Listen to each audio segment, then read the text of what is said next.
任天堂ファミリーコンピュータ。その名の通り家族で楽しめるコンピューターゲームとして1983年に誕生したファミコン。ゲーム文化の基礎を築いたそのおもちゃは誕生から20年が経った現在でも深く人々の心の中に残っている。その輝かしい歴史とともに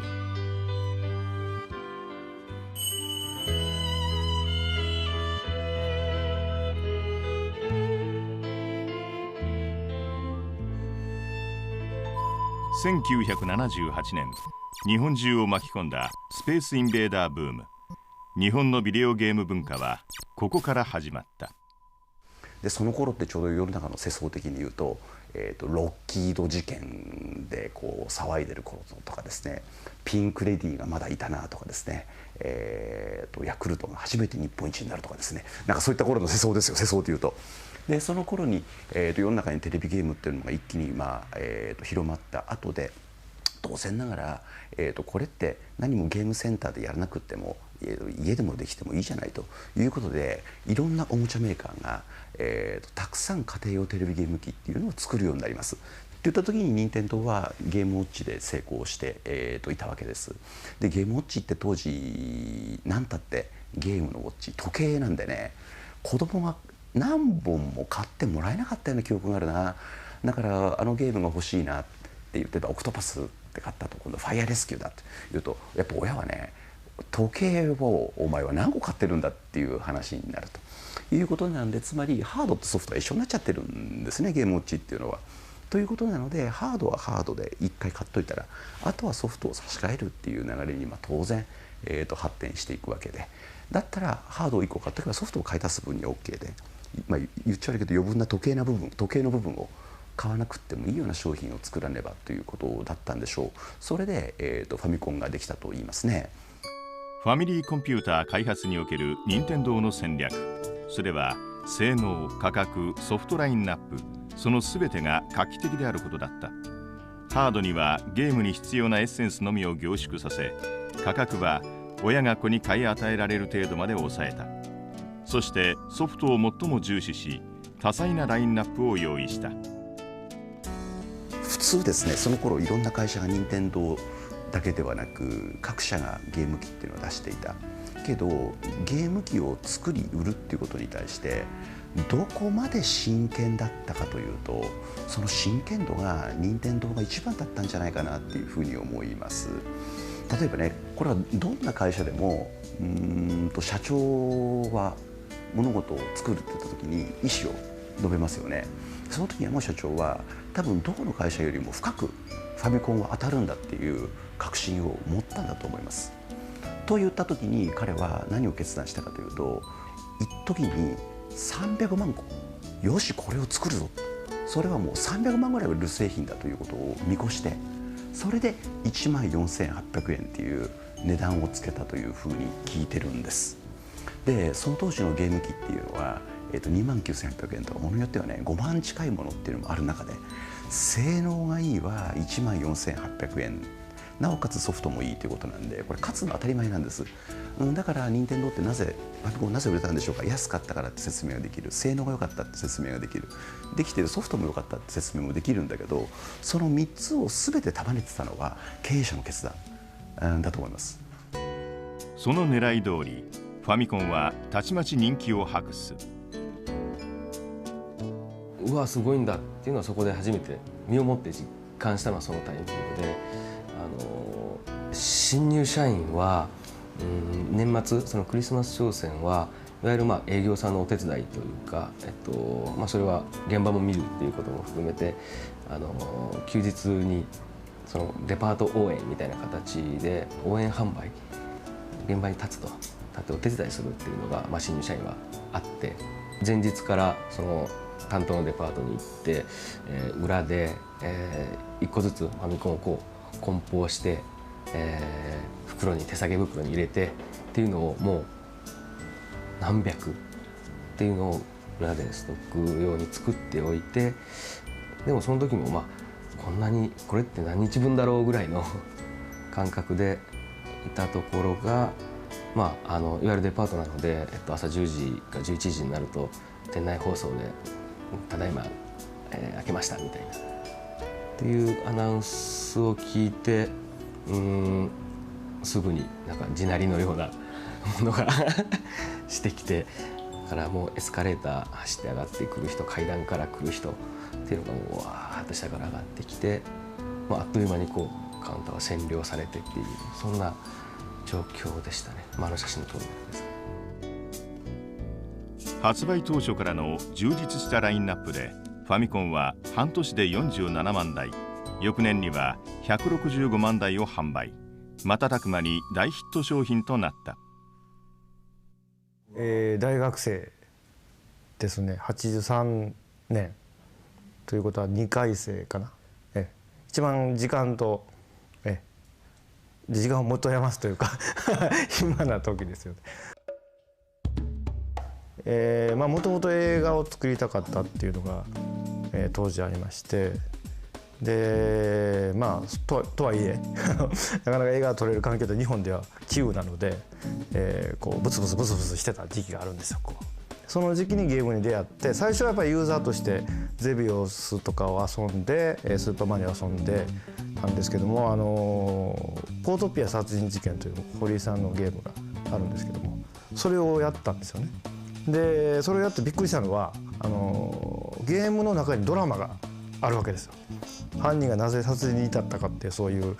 ドラマみたいなのがあって、すごくそこは衝撃だったんですよ。でその時ぐらいからですね、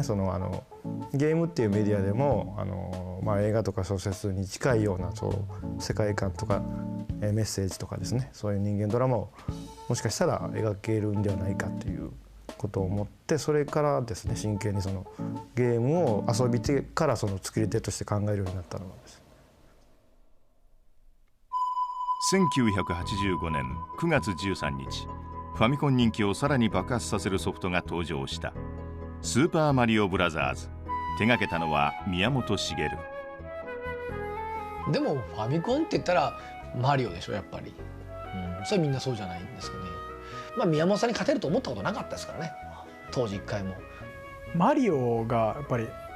騒がれ始めて、ファミコンっていうのが出てて、スーパーマリオがすごいヒットしてるよっていうところで、まずスーパーマリオを買ったっていう、その時にゲームってだからこのファミコンの中でいろんな可能性を持ったものなんだなっていうのをやっぱり感じさせてもらったし、ゲームのキャラクターデザインっていうのは面白いなと思わせてくれたら、やっぱりそれがあったからですよね。スーパーマリオはすごいなと思うのが、B ダッシュをしっぱなしでちゃんとクリアできるんですよねっていうのに後になって気が付くんですけど、そういうやっぱり設計思想っていうのが本当になんかかっこいいっていうか、いいなと思いますね。当時のファミコンっていうのは十字キーとボタン2つなんですけども、その簡単な操作でその世界に入り込んでいろんなことができるんですよ。いろんなことができるんですよ。よく考えると走る、飛ぶしかないんですよね。で上から踏みつけるっていうのは飛ぶの変化球なんで、すごい簡単なアクションとか操作ですごい奥行きを出しているっていう、もうバイブルですよ、僕の中では。ある意味で結構古代史してるような気もするんですよ。あまりにも衝撃的だったんで。つってもたまにゲームボーイとかで遊んでみるとやっぱり面白いし、やっぱ時間が経つにつれて技術としてこういうのがすごいなっていうのをだんだん素人ながらに分かっていくじゃないですか。やっぱそのたんびに衝撃もあったし、ただ今思えば結局そういう最初の門を開いたのは、ファミコンだけに、任天堂さんのソフトからいろいろ衝撃をそのたんび受けてた記憶はありますよね。あの頃ってだんだんと、いわゆる攻略本とか、少年誌で、攻略情報ってのが出始めてきて、もう静かなブームじゃなくて、かなりみんなに注目されるブームに、なってきた。であの時にスーパーマリオの、攻略本が出たんですけど、それがねその年の年間ベストセラー1位になってんじゃないかな、書籍部門のね。これ多分1985年の多分売ってる期間って10、11、12ぐらい3ヶ月ぐらいなんですけど、1年間に出た本の中のですね、売り上げトップですよね。というような、感じでむちゃくちゃ売れまくってたなという印象があります。このソフトは発売とともに圧倒的な人気を博し、子供から大人まで、さらにそれまでビデオゲームをやったことのない人までも虜にした。そしてこの勢いに乗り、ファミコン人気はさらに加速していく。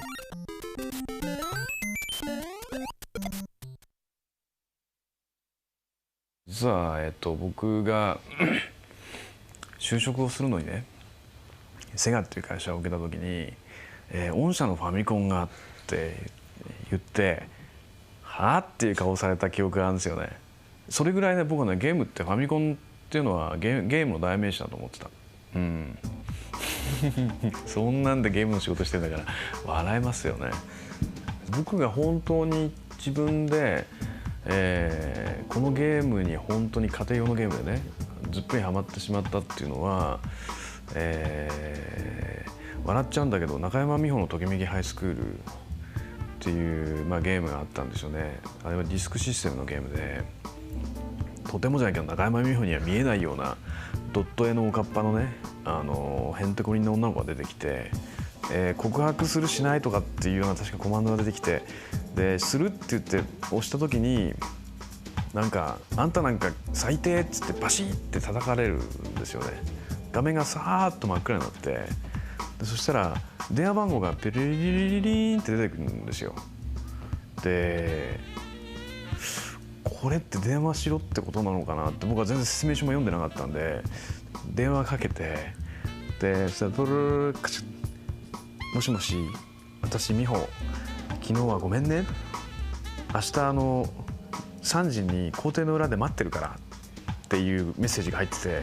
嘘と思って、これ肉声ね本人ので、嘘と思ってそこに次の日行ったらいるんですよね。で僕はねその瞬間にね自分のスイッチが入っちゃったのね。要するに8ビットのはっきり言うと今から言うとねすごくチープなグラフィックスで、音もビープ音でしょ、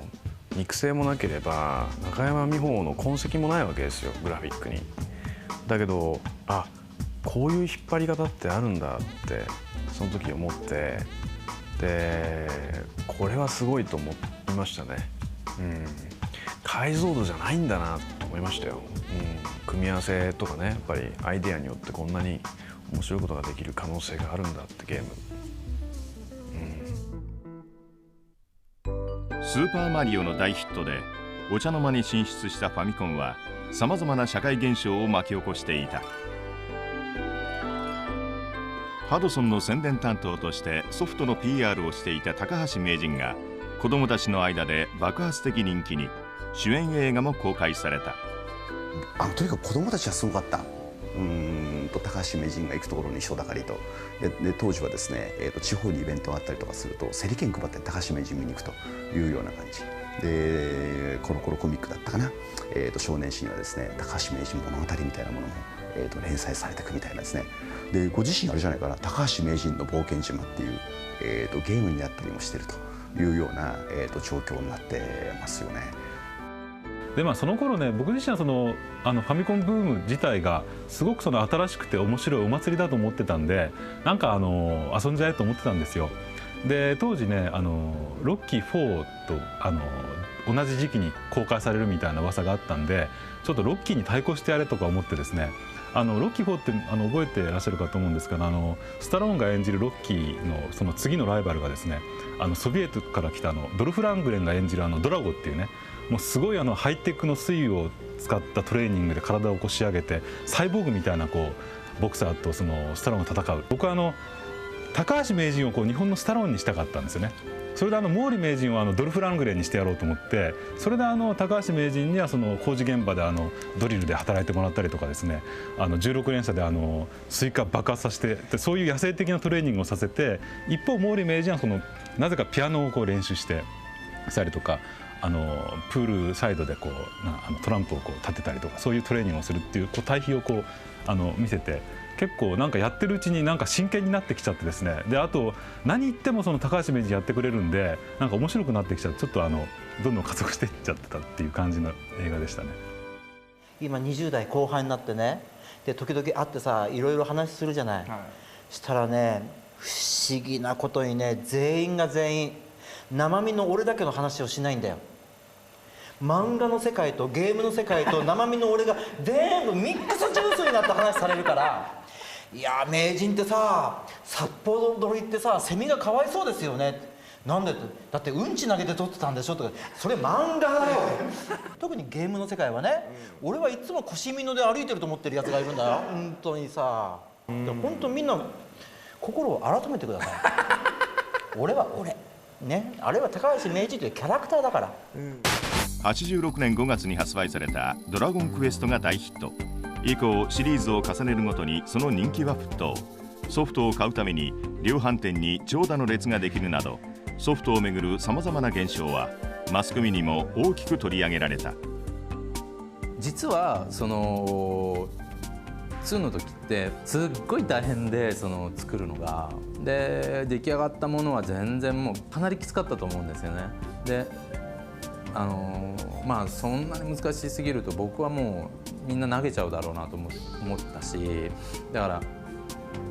作るのは大変で、出来上がったものはまああまり出来が良くなくてっていう、もうすごい僕自身は落ち込んでって、で実際そこから発売までに、当時ロムなんで2ヶ月以上確かあったと思うんですよ。でまあそのなんか辛かった思いがそろそろ時間が解決してくれようとしてくれてるところへ発売日っていう感じで、結構ですね、なんて言うんですかね、なんかね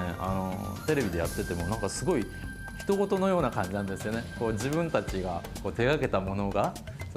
売れてるっていう感じがしないっていうんですかね。ロムの生産にね2ヶ月以上かかったので、ただ売れたソフトがあっただけじゃんと、そこに並んだやつがいただけじゃんっていうことで、あまりあのことを社会現象っていうふうには捉えていないかなっていうよりは、むしろ、1987年とかドラクエが出てたあの頃あたりになると、大人たちが、ゲームを受け入れるようになった、ゲームのことについて興味を持つようになった、あるいはテレビで、新作ソフトの発売で列をできてますっていうニュースを差し込んでも違和感がなくなったという社会現象が起きたんだというふうに思ってて、起きてる現象はただの行列、今ラーメン屋さんで起きてることと変わってないよというふうに思う。ファミコンが本当にブレイクしたのはちょうどその時期で、83年にファミコンが出てたんですけど、実は2年ぐらいはそんなに大きな動きがなくてですね、85年にスター・フォースかスター・ソルジャーの連射のね高橋名人ブームの盛り上がりで、その直後にスーパーマリオが出て、なるほど、ゲームってこんなに誰もが楽しめる面白いもの、大人も楽しめるものじゃないかみたいなのがだんだん分かってきてですね、で多分それで年が明けて86年の頭にドラゴンクエストが出て、で実はその半年ぐらいにドラゴンクエスト2が出てね、このメディアっていうのはただこのちっちゃなキャラがちょこちょこ動いて飛んだり跳ねたりじゃなくて、そういうところで物語が語れる、それがもしかしたら映画とかね文学よりもすごいものが語れるんじゃないかなっていうのが、本当にその1年2年の間にこの世の中に分かった。でそこでなんかすごく熱い状況があって、それが実は今に至るまでねゲームのマーケットを支えてる感じがしますね。ドラクエの1、すごいやりましたね。レベル上げしなきゃ先進めないんです。あれがたまんなく良かったですね。能動的なイベントと受動的なイベント両方が起こってて、ボスのとこ行くぞっていうその能動的なやつと、勝手にうろうろしてるだけで勝手にレベルが上がって俺が強くなるっていう受動的なイベントが両方同時に混在してて、バランスが絶妙でたまんなかったですね。僕やってひどいなって言われたのは、会社の子が、ドラクエ2を買いに行ったんですよね。でちょっとだけ貸してくれっつってカセットカチッと開けて、中に1入れて、俺の1のカセットに2入れて、2のケースを返したんですよそしたら家帰って翌日「ひどい」って言って言いに来なくてあれしばらく1やらなきゃ2に行かないのかと思ったって言ってましたから本人が一応2ちょっと見てみたかったです僕もね。ドラクエの2から3に変わった時にちょっとゲーム性は上がってるような気はしなかったんだけどセーブできたとかねあれだけでも嬉しかったし、2のそのバランスの悪い中に俺たちが勝手に考えなきゃいけないバランスみたいなのがあったりとかっていうのも斬新だと思ったし嬉しかったですよ。ファミコンは随分、この20年にわたりファミコンが残してきた功績は計り知れないものがある。それはゲーム業界だけに限ったことではなく、文化、経済などさまざまなジャンルにおいても言えることだろう。なんかそういう意味ではそのシューティングゲームとかそのアクションゲームだけだったらそれはただの本当になんか昔からあるようなそのピンボールであったりとかその延長でしかなかったかなと思うんですけど、いわゆるアドベンチャーであったりロールプレイングゲーム、シミュレーションの類もそうかもしれないですけども、そういったものがなんかそういうジャンルのゲームが発展したことによってなんかそうですね疑似的な体験というかそれこそ入り込んですごい楽しめる時間っていうのを、提供できたのかなという感じはしますね。チューンソフト自体が、来年で同じように20周年を迎えるので、ファミコンの歴史イコールゲームの歴史だしイコールチューンソフトの歴史でもあるので本当に変な話なんかこう自分の人生と今ぴったり重なってるそういう存在ですよね。多分でも外にこう遊びに行かなくさせた部分は絶対あるでしょうね。それは逆に言えば子供だけに限らず、大人も含めて、家に引きこもりをたくさん生むきっかけに、でもこういうこと言うとまたゲーム自体がね悪の権限のように言われちゃうんだけども、日本中をとりあえず世界中を夢中にさした商品だから、やっぱり今考えてもすごいものだなと思いますよね。だってもしそれよりも野球の方が面白ければみんなファミコンに飛びつかないでやっぱり外に出て野球やったはずなんですよね。だか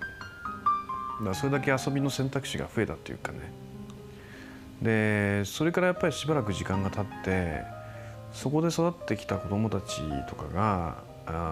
僕ももっと面白いものを作りたいっていう人が出てくるわけじゃないですか。そうですね。だから映画とか漫画とかアニメを見て、僕らはいろんなことを教わったんですよ。教わったというか、教えてもらったり知らない世界を見たりしてきたんですけども、ファミコン以降はそのファミコンっていうそのゲームのマシンを通じた世界を見て子どもたちがいろんなことを考えたり、それをネタにですね友達ができたりできなかったりとかいろんなことがありますね。そういうきっかけを作った新しいメディアというかそういう世界を作ったのがファミコンだと思います。彼らが大きくなった時にどういうものを作っていくかとかどういう生活をしていくかって大きく関わる部分だと思うんですよ。僕らの時代に素晴らしいアニメであったりとかですね、そういうものがあったがために僕はゲームを作ることができましたけど、彼らはゲームよりももっと面白いものを作るために必要なものがファミコンだったんじゃないのかなって、ファミコンから生まれた何かだったんじゃないのかなっていうのはすごく感じるし、多分それは事実だと思うんですよ。あってよかったと思ってるのは日本が世界に誇る、産業が一個できたってことですよね。あれがあったからプレイステーションもあったわけで、大体あたりがその前に大成功を収めて大失敗した後だった、当たりショックの後だったんで、みんなそんなことやったら失敗するよって言ったところに、任天堂は勇気を持って、ハードを投入したってことで、全然あるとないとではだいぶ変わってると思うんですよ。ゲームの進化なんてのはなくなってて、もしかするとパソコンのおまけについているものをテレビゲームと今頃呼んでるかもしれないですよね。でゲーム専用機っていうのはもう本当に日本が誇るコンテンツ産業だと思うんだけどな。任天堂っていう会社は、僕が語るのもあれだけどいいろんなものにチャレンジをこれまでもずっとしてきた会社だと思ってるんですね。多分その昔マジックハンドとかラブテスターとか、あまり知られてないタクシーだったりお米だったりいろんなことをこう、挑戦して、失敗もしてそれの繰り返しをずっとやってきて、ゲームウォッチである程度そのエンターテインメントっていうところが、まあ確立されて、その後のファミコンっていうところで任天堂にとっては一個のそのチャレンジが大きく結果として出たなっていうのが、ファミコンっていう一個の、ゲーム機だったと思うんですよ。でファミコン自体が残したものってもこれはもう多分、皆さんご存知の大きな、家でゲームをするっていう文化を生み出したマシンなので、その功績はとっても大きいんですけど、任天堂にとってのファミコンっていうのは多分一つの通過点で大きく化けたものじゃないかなと思いますね。現在もテレビゲームは生まれ続けている。しかしゲームシステム、ジャンル、周辺機器などゲームに関するもののほとんどはファミコン時代にその原型が完成していたと言っても過言ではない。技術に頼らずアイデアで遊びを提案するという当時から続く任天堂の哲学はこの20年で十分すぎるほど遊び手に浸透したはずである。そして今度はそれを遊んできた子どもたちがその哲学を引き継ぎ新たな遊びを作っていくのだろう。